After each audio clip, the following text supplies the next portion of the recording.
Ce soir, je vous emmène sur la route des icebergs, au Groenland.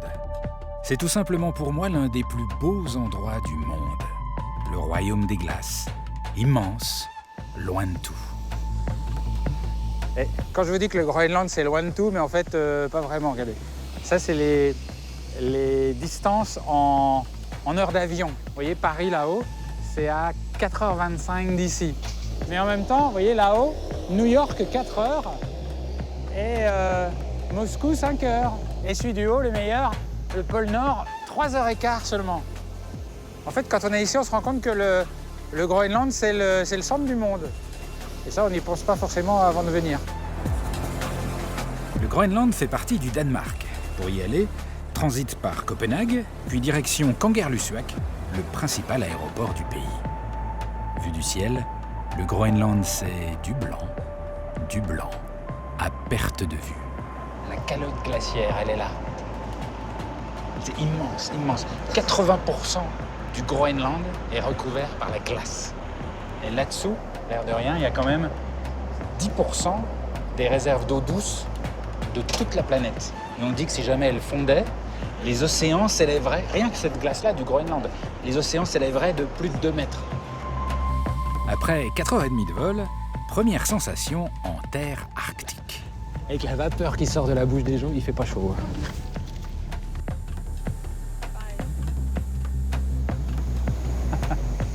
Bah écoutez, il fait frais, mais ça va, c'est raisonnable. Il fait quelle température là? Parce que les doigts ça pique un peu, mais ça n'a pas l'air très froid. Là, il fait moins 20 degrés. Ah, en fait, oui. Attendez, en fait, voilà, ça vient assez vite et il faut mettre des gants. En fait, il fait froid. Faut pacifier quand on descend de l'avion. Mais je suis loin d'être arrivé. Le Groenland est une terre immense, grande comme 4 fois la France, pour seulement 57 000 habitants. Je vous emmène beaucoup plus au nord, sur la côte ouest, dans un des endroits les plus incroyables, les plus isolés de ce territoire. Pour y arriver, je dois maintenant prendre encore 2 avions jusqu'à Karsut, un minuscule aéroport, à la piste verglacée, et c'est là que j'emprunterai la toute dernière navette. Alors là, ça y est, c'est la dernière étape du voyage. Plus on avance, plus les aéroports sont petits, ça devient très familial. Et ici, tous les gens qui sont ici n'attendent pas l'avion, mais ils attendent l'hélicoptère. Parce que l'hélico ici, c'est un petit peu comme le bus.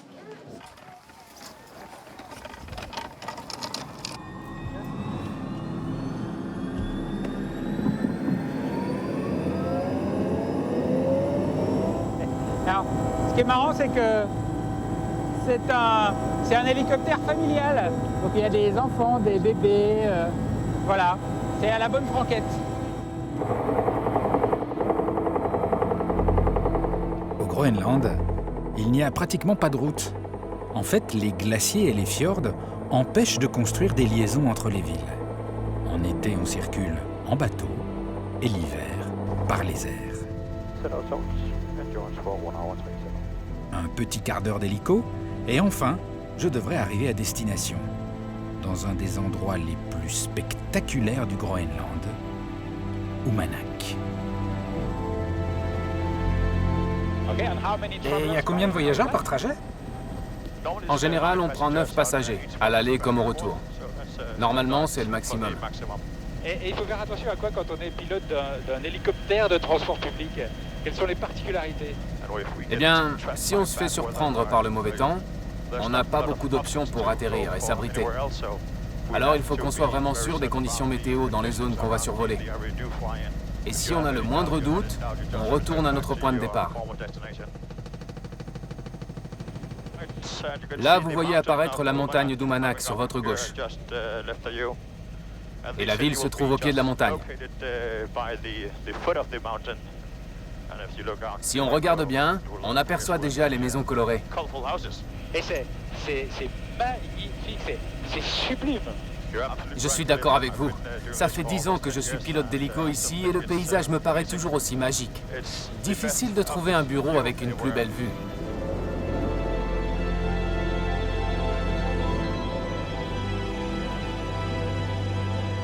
le spectacle est total, féerique, irréel.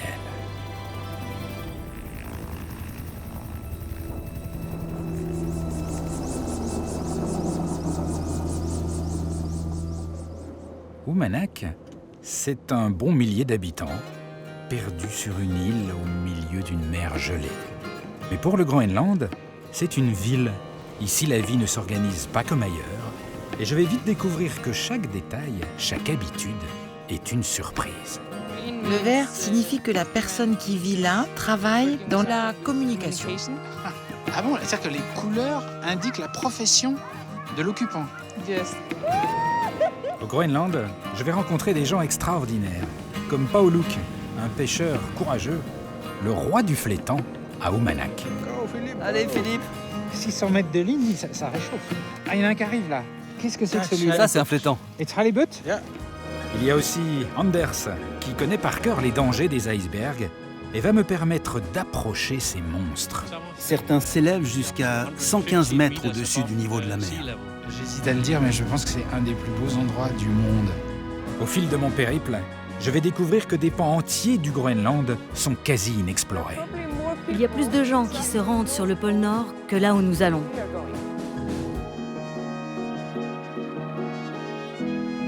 C'est sûrement la seule fois dans notre vie où nous pourrons observer un ours polaire dans son habitat sauvage.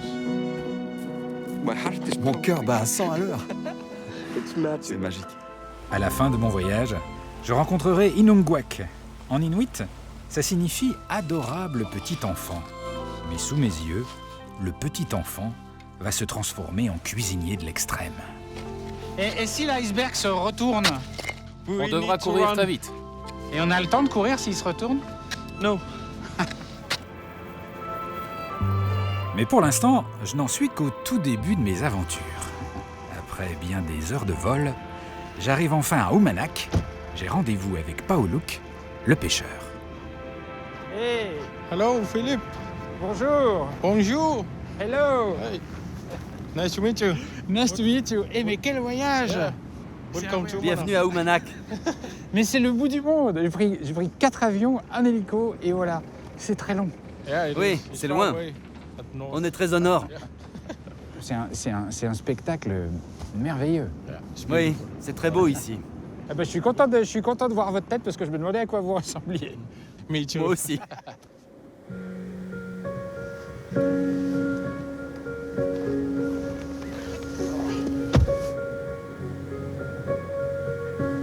En quittant l'aéroport, Pauluk me réserve une première surprise.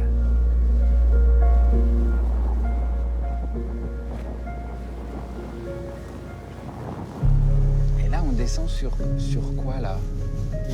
Eh bien, on roule sur la mer. Là, on est sur la mer? Oui. C'est incroyable, ça. Ah oui, là, il y a un gros bateau. Il est pris dans la glace, là. Oui, il faut qu'il attende l'été pour pouvoir repartir. C'est rare de rouler en voiture comme ça et de doubler un bateau.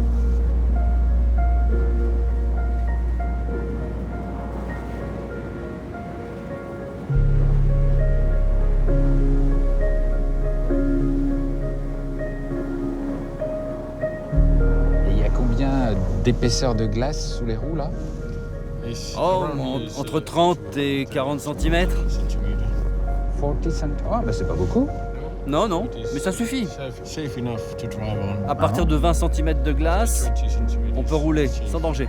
to drive.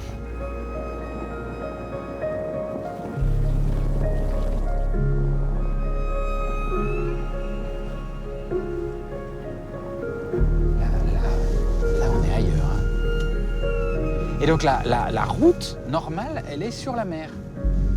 Oui, c'est comme une longue autoroute. The widest Et c'est sans doute la route la plus large du monde. on the earth, maybe. Tu peux conduire où tu veux. Wherever you want. Et alors ça, ces montagnes de glace là, c'est des icebergs. Yeah. Oui, Yes, they are. ils sont bloqués là Just during pendant l'hiver. the winter. And this is La glace se forme the ice is forming. et ils restent coincés là. Cannot move. So they have to Et en wait été, for the summer. quand la glace fond, So when this ice is melted, they can ils move quittent la baie. outside the bay. C'est marrant, moi j'aurais envie d'arrêter la voiture, de descendre à pied et de courir toucher les icebergs. C'est possible ça? Non, ça je vous le conseille pas. Comme vous pouvez le voir, la glace s'écroule par endroits. Et c'est dangereux de marcher trop près des icebergs. Est-ce que ça bouge? Oui, c'est la marée qui les fait bouger. Alors si on marche trop près des icebergs, on peut tomber dans l'eau. En fait, tout ça paraît immobile, mais en fait, c'est très vivant.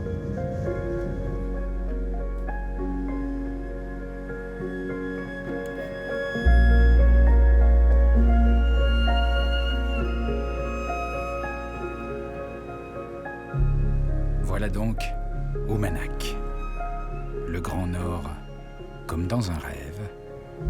1200 habitants vivent ici. Sur cette île, ce confetti glacé d'à peine 12 km².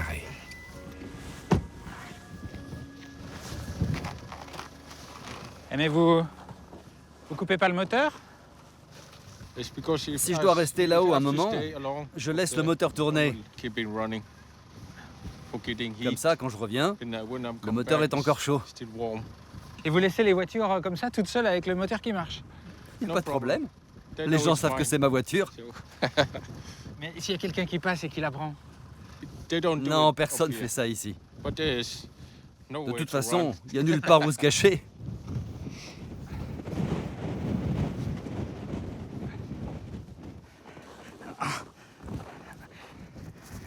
Ça va?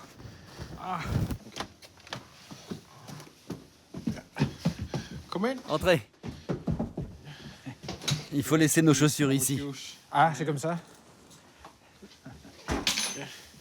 Au Groenland, on enlève ses chaussures à l'entrée. Oui, c'est mieux. Sinon, on mouille tout avec cette neige. Entrez. Chez moi, c'est chez vous.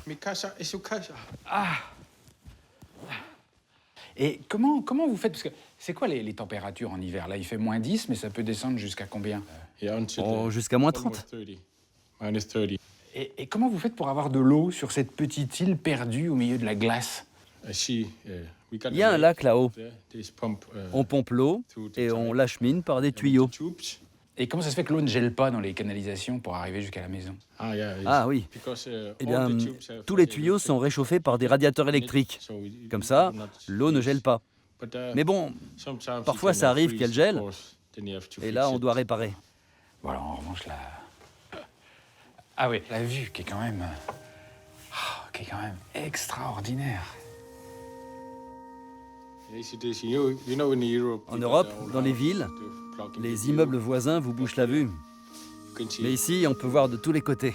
Et donc tout ça, c'est la mer gelée avec les icebergs. Et donc j'imagine que l'été, quand c'est dégelé, le spectacle est complètement différent. Oui. On voit plein d'icebergs se déplacer. Ils quittent la baie pour rejoindre le large. Le paysage change tout le temps. Ça vous arrive de rester longtemps là à contempler ce paysage? Oui. Quand j'ai le temps, je regarde le fjord. Ça m'apporte un sentiment de paix. Je peux réfléchir, me vider la tête. C'est vrai, ça nettoie la tête. C'est exactement ça. C'est superbe. Bravo. C'est super. Je suis content d'être là. Oui. Merci beaucoup.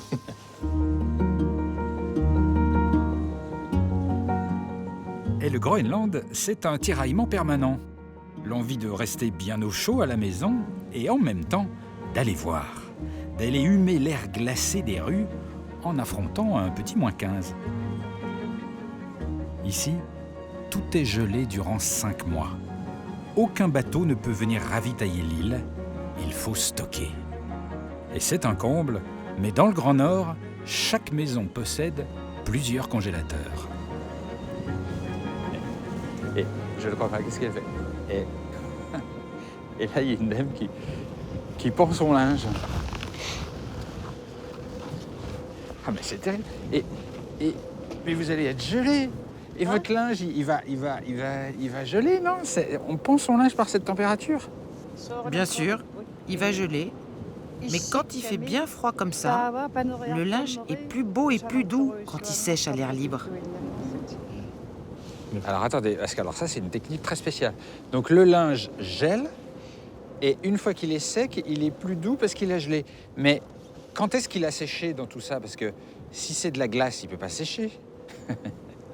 Le vent passe dans le linge. Ça le fait bouger et il sèche. Ah bon? Vous voulez dire que le vent secoue le linge glacé et la glace s'en va? Passez voir demain si vous ne me croyez pas. Ah non mais je vous crois, il n'y a pas de problème, je vous fais confiance. C'est incroyable ça. Et moi j'ai toujours pas compris comment ça séchait, hein, mais bon, il faut laisser une part de mystère. Ok, ben, merci beaucoup. Bye bye. Elle est incroyable. Et vous savez pourquoi ça sèche? Ici, l'air est sec. C'est pour ça que dehors, le linge sèche en une journée. Ah, c'est vrai que l'air est sec, ici on sent sur la peau, ça tire très vite. Regardez, je ne peux même pas faire une boule de neige. Ah bon? Oui, la neige est sèche ici. Elle ne colle pas parce qu'il n'y a pas d'eau dedans. C'est tout glacé. Ah mais c'est terrible. Et ça c'est la nouvelle la plus désastreuse à propos du Groenland. Pas de bataille possible.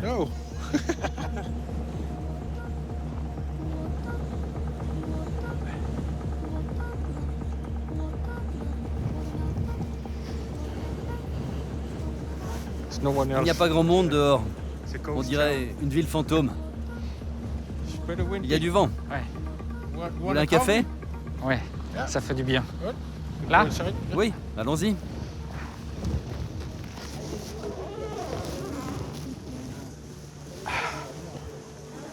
Ah ben il y a du monde, tout le monde est là en fait.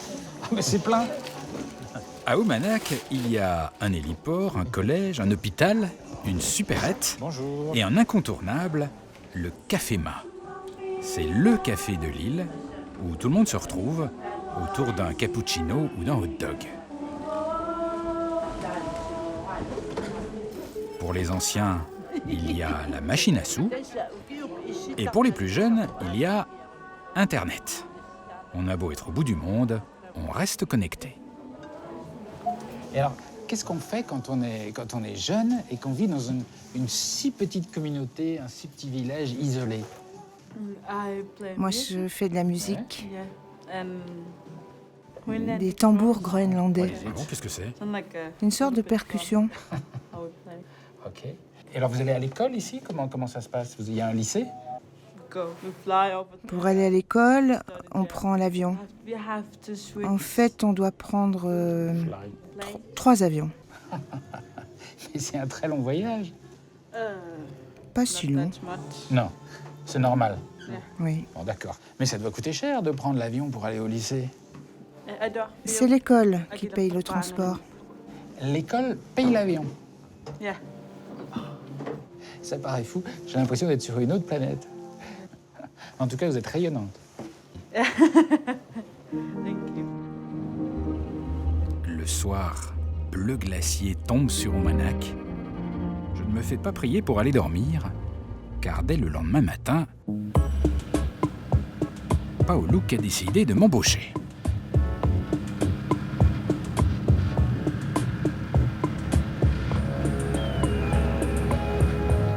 C'est un peu rafraîchi aujourd'hui. Il fait quelle température là? Il fait moins 18. Ah oui. Peut-être moins 20 avec le vent. Oui, je me disais qu'il y avait un petit air frais.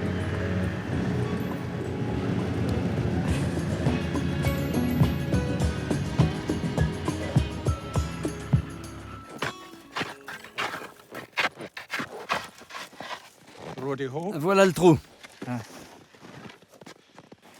Et tous les jours, vous venez relever des trous de pêche comme ça?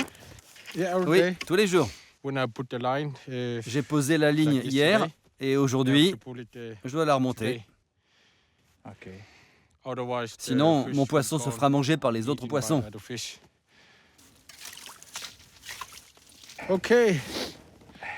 Allez, on va remonter la ligne. Elle fait environ 600 mètres. 600 mètres? Oui. La ligne?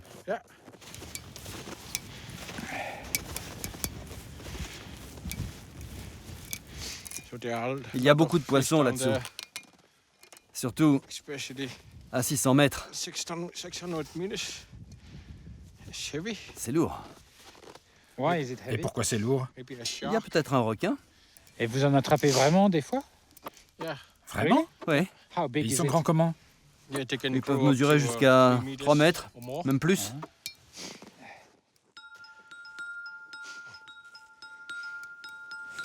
600 mètres de... 600 mètres de ligne, ça réchauffe. Combien de temps on met pour tout retirer comme ça? Environ 20 minutes. 20 minutes. 15-20 minutes. Ça dépend à quelle vitesse vous allez. Faut aller vite. Mais ça fait pas de mal. Ça vous tient chaud vu que vous bougez. Plus que 300 mètres. 300 mètres. Allez, Philippe. Ah, il y en a un qui arrive là. Qu'est-ce que c'est que ça? Oh là là là. Mais c'est gros. Qu'est-ce que c'est?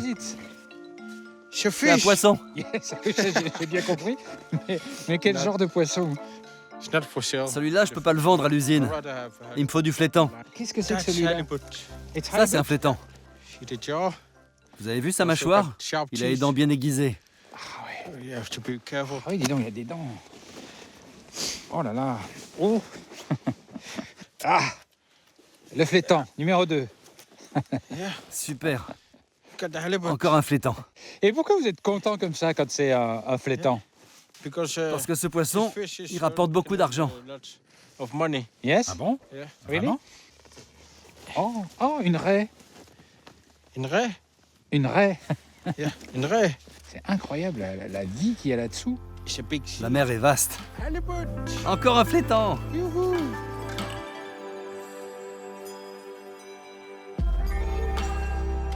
Au coucher du soleil, on part vendre notre flétan. Et je ne vais pas tarder à m'apercevoir que c'est un très très bon filon. Quelques minutes de skidoo, et Paul-Luc s'arrête près d'un étrange bateau, immobile, pris dans les glaces. Un bateau-usine qui n'est pas là par hasard. C'est là qu'on transforme tous les poissons pêchés dans le secteur. Bonjour. Bienvenue à bord.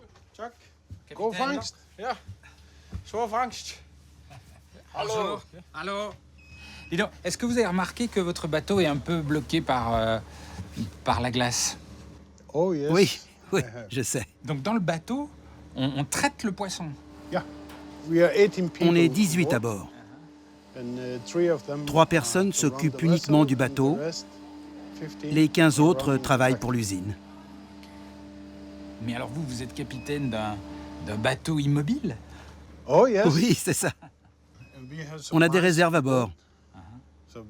On est équipé pour rester coincé ici environ 5 mois. On a beaucoup de carburant. Et on fait notre propre eau douce. Et toute la nourriture dont on a besoin, on peut l'acheter au village. Et alors c'est un bon pêcheur, Paolo, qui vous en ramène beaucoup? Oh oui, c'est un bon pêcheur. Il vient nous voir tous les jours avec ses prises. Et alors, est-ce que c'est une bonne saison pour le flétan cette année? Superbe. Et jusqu'à le meilleur pêcheur qui pêche à Uummannaq, il a gagné jusqu'à combien en une seule saison? Eh bien, on dit qu'il peut gagner jusqu'à 400 000 € en une saison. 400 000 euros? Ah oui, 400 000 €, c'est déjà un bon petit pactole. C'est votre objectif, ça? Oui, c'est ça. 400 000 €? Plutôt 500 000 l'année prochaine. C'est marrant parce qu'on arrive à Uummannaq, là, dans cette toute petite bourgade perdue, loin de tout. On se dit, oh là là, mais ça doit être très compliqué de vivre là, etc. Puis en fait, on découvre tout un monde qui fonctionne pas si mal. C'est comme un trésor caché.